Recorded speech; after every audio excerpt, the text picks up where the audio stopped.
తీసుకొని వారి నైవేద్యంతో వండిన పదార్థాలను తీసుకొని మన శరీరంలో శక్తిని జ్ఞానాన్ని వేరే పడుతున్నాం.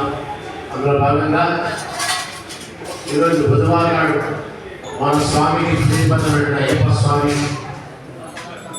ధ్యానిస్తూ అమ్మవారిని కొలుస్తూ ఆ అన్నపూర్ణేశ్వరి బిడ్డగా అయ్యప్ప స్వామి సదా రక్షగా ఉండాలని ప్రార్థన చేయాల్సిందిగా మిమ్మల్ని అందరినీ కోరుకుంటూ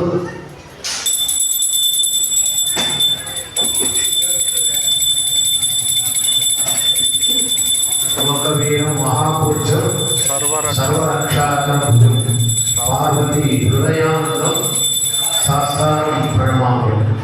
లోకవీరం మహాపురుషమైనటువంటి లోకవీరుడు అయ్యప్ప స్వామి పార్వతి హృదయంలో నివసించే అయ్యప్ప స్వామి మమ్మల్ని అనుగ్రహించిన శ్లోకం. లోకవీరం మహాపురుషం సర్వరక్షాకరం విభం. సర్వము రక్షించేవాడు. ఒక శ్లోకం చదివేటప్పుడు దాన్ని అర్థం కూడా తెలుసుకోవాలి. లోకవీరం మహాపురుషం, ఈ లోకానందరికీ వీరైన వాడు. మహాపురుషం అంటే అందరితో మహాపురుషాన్ని అందుకునేవాడు. సర్వరక్ష